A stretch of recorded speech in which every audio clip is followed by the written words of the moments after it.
cape.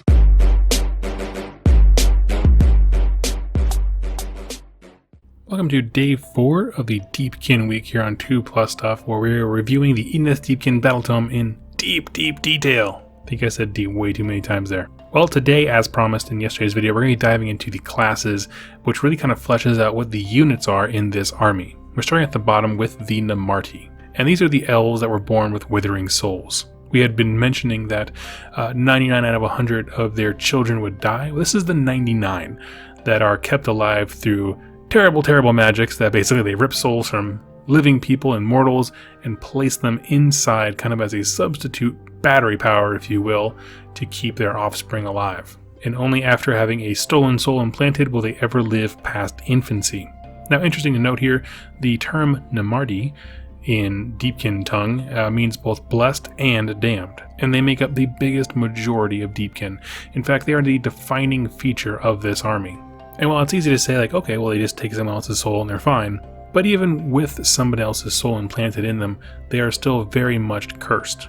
They have a lifespan of about 30 to 40 years, which is less than a quarter of the lifespan of an Achillean or a Sharan, which are kind of thought to be the realistic lifespan of an elf.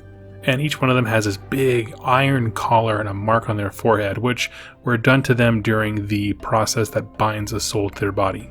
My assumption is they basically take someone else's soul, put it in that body, and then the necklace and the sigil on their forehead kind of lock it and keep it tethered to that Namarti's body.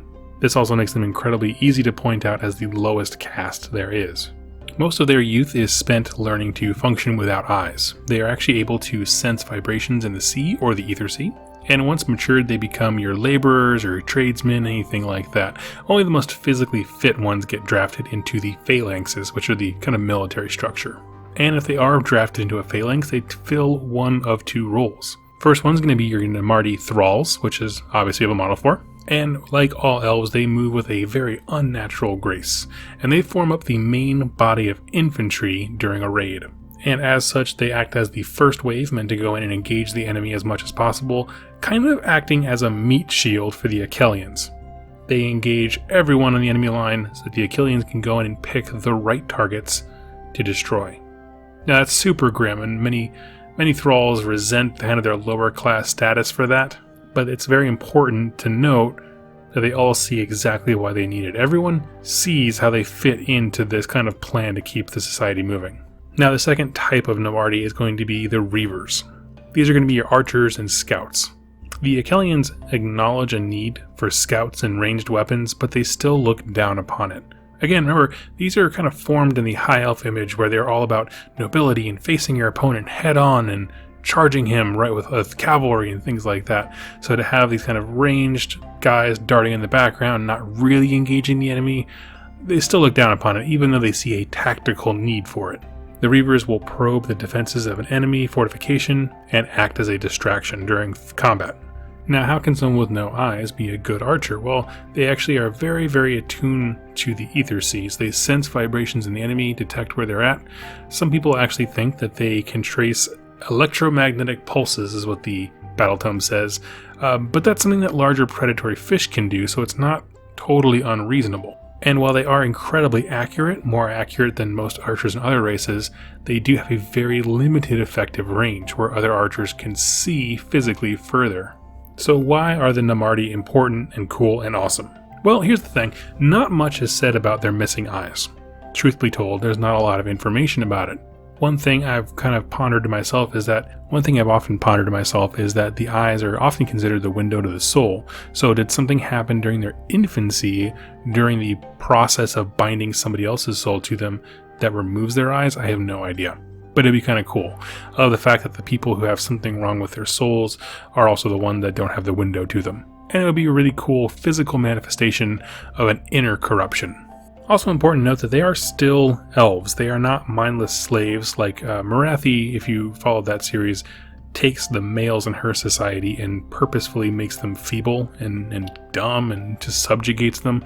This is not the case here. They have intelligence, they get frustrated, they have ambition and they want more, but they also see the state of their people and know what needs to be done. And they do their part, the physical labor, the engaging the enemy so the Achilleans can do the real work. They do those things to keep society moving forward. Again, next level teamwork that we haven't seen in any other faction. One thing that is really doubled down on is how broken they are as a people group. Comparing this to something like the Melusai from Daughters of Cain. Melusai were formed in that image from their creator. They're not perfect, but they are exactly how Morathi wanted them to be. Now think about these guys. They were not meant to be like this. They are defective equipment, basically. And while the Melusai may be formed in a kind of ugly image that needs to be held as a secret, they know their purpose, whereas these guys, they don't have one. Just survival is all that they have. What does that do to your mind? And in addition to that, their form is a constant reminder of their history, the god who abandoned them, the flaw they couldn't cure, the lengths they have to go through to survive. The person who's having these thoughts and these doubts only exists because someone else stole a soul and gave it to them. And the only thing they can ever hope to do in their lives as a Namarti is pass that gift on to another Namarti. Go out on a raid, help the Achilleans get the souls, bring them back to home base, inject it, and try to save at least one more life. It is a perpetual existential crisis that keeps them focused on a mission. They don't need slave drivers, they don't need anything like that. Everyone understands their role because anytime they bring back a soul from a raid, they know that they've secured the next generation. And nothing else can motivate them like that. It's super grim and super dark, but it gives them a lot of purpose, and I like the fact that they're given character, that they have intelligence, but they're just so consumed with the mission of the society, they don't have time for anything else. So friends, those are my thoughts on the Namarti. I'd love to hear what you think about these guys and their models. Absolutely gorgeous models. I wasn't actually sold on them when we first got teased, but now that I'm reading the lore about them, I'm like, oh, these guys are cool. I just didn't want mindless, I didn't want mindless people. I got my fill of that with Necrons, where only the leaders have intelligence, but the fact that these guys have this condition, this corruption, they live with this truth every day, but they still have minds of their own, is deeply fascinating. So tell me your thoughts. Go ahead, click subscribe, leave it in the comments down below, and I look forward to seeing you in tomorrow's lore video. Thank you so much for watching, and happy wargaming. Hey friends, I hope you enjoyed that video, and I want to introduce you to some awesome folks. These are my patrons over on Patreon, and they make this show possible by their direct support of me to buy battle tomes and Black Library books and all the material I need and the hardware support that I need to make this stuff possible.